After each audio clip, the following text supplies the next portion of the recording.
السلام علیکم ورحمۃ اللہ وبرکاتہ۔ امید ہے اب تمام احباب خیر و عافیت سے ہوں گے۔ تمام احباب کا ہمارے چینل حیات مدرسہ پر خیر مقدم ہے۔ الحمدللہ ہماری سیریز یعنی روزانہ عربی کے 40 الفاظ سیکھیں کے 13 لیسن مکمل ہو چکے ہیں اور آج 14 لیسن ہے۔ ابھی تک اگر آپ نے پچھلے لیسن نہیں دیکھے تو اوپر آئی بٹن میں لنک موجود ہے، وہ تمام لیسن لازمی دیکھیں، انشاءاللہ بہت فائدہ حاصل کریں گے۔ تو آج کے لیسن میں ہم سیکھنے والے ہیں بیماریوں کے نام، کہ عربی میں بیماریوں کے لیے کون سے الفاظ استعمال ہوتے ہیں، تو آج یہ سب سیکھنے والے ہیں۔ تو چلیں بلا تاخیر آج کا لیسن شروع کرتے ہیں۔ آج کے لیسن کا پہلا لفظ ہے مرضن۔ مرضن یعنی بیماری۔ علمن، علم کہتے ہیں درد کو، علمن یعنی درد۔ الالتہاب، الالتہاب کا معنی ہے سوزش یا ورم، الالتہاب سوزش یا ورم۔ العلم العضلی، العلم العضلی، علم کا معنی ہے درد اور عضلی یعنی پٹھے، العلم العضلی یعنی پٹھے کا درد۔ العلم البطنی یعنی پیٹ کا درد، العلم البطنی پیٹ کا درد۔ الامساک، امساک کا معنی ہے قبض، الامساک یعنی قبض۔ الالتواء فی العنق یعنی گردن اکڑنا۔ الالتہاب الرثوی یعنی نمونیا، الالتہاب الرثوی یعنی نمونیا۔ الالتہاب الشعبی یعنی پھیپھڑوں کا ورم، الالتہاب کا معنی ہے ورم اور شعبی یعنی پھیپھڑے، الالتہاب الشعبی پھیپھڑوں کا ورم۔ الالتہاب الکبد، الالتہاب الکبد یعنی جگر کا ورم۔ البرد یعنی ٹھنڈک، البرد یعنی ٹھنڈک۔ البواسیر یعنی بواسیر کی بیماری۔ البلغم، بلغم کا معنی ہے بلغم۔ البول، البول عربی میں کہتے ہیں پیشاب کو، البول یعنی پیشاب۔ البراز، براز کا معنی ہے پاخانہ، البراز یعنی پاخانہ۔ الجرح، جرح کا معنی ہے زخم، الجرح یعنی زخم۔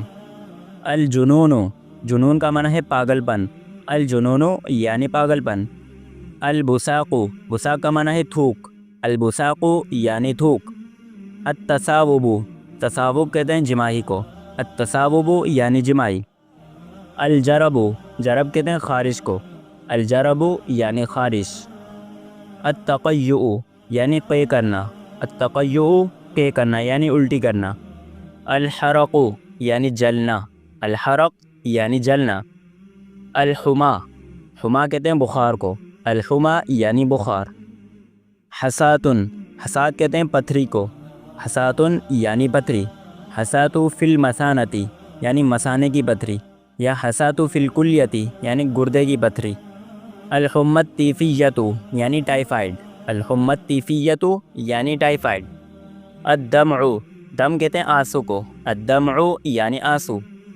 داء الاستسقاء، داء الاستسقاء کہتے ہیں پیاس لگنا۔ الدوار، دوار کا معنی ہے چکر آنا، الدوار یعنی چکر آنا۔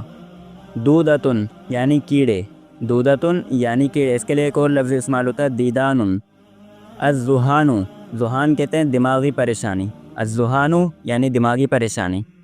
الرعاف، رعاف کہتے ہیں نکسیر کو، الرعاف یعنی نکسیر۔ الزکام، الزکام کا معنی ہے زکام، الزکام یعنی زکام۔ سوء الہضم یعنی بد ہضمی۔ السعال، سعال کہتے ہیں کھانسی کو، السعال یعنی کھانسی۔ السرطان، سرطان کا معنی ہے کینسر، السرطان یعنی کینسر۔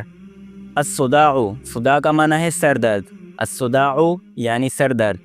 الصحت، صحت کا معنی ہے صحت یا تندرستی، الصحت صحت یا تندرستی۔ العرق، عرق کا معنی ہے پسینہ، العرق یعنی پسینہ۔ العطاس، العطاس کا معنی ہے چھینک، العطاس یعنی چھینک۔ النہجان، النہجان کہتے ہیں سانس کی تکلیف، النہجان یعنی سانس کی تکلیف۔ الاجہاظ، الاجہاظ کا معنی ہے حمل گرانا، الاجہاظ یعنی حمل گرانا۔ الکدمۃ، کدمہ کہتے ہیں خراش کو، الکدمۃ یعنی خراش۔ الظمأ، ظمأ کہتے ہیں پیاس کو، الظمأ یعنی پیاس۔ فقر الدم، فقر الدم کہتے ہیں خون کی کمی کو، فقر الدم یعنی خون کی کمی۔ النزف یعنی خون بہنا، اس کے لیے کوئی لفظ استعمال ہوتا ہے النظیف۔ المغض، مغز کہتے ہیں مروڑ کو، المغض یعنی مروڑ۔ الوساعت، وسا کا معنی ہے موچ یا نس چڑھ جانا، الوساۃ موچ یا نس چڑھ جانا۔ النوم، نوم کا معنی ہے نیند، النوم یعنی نیند۔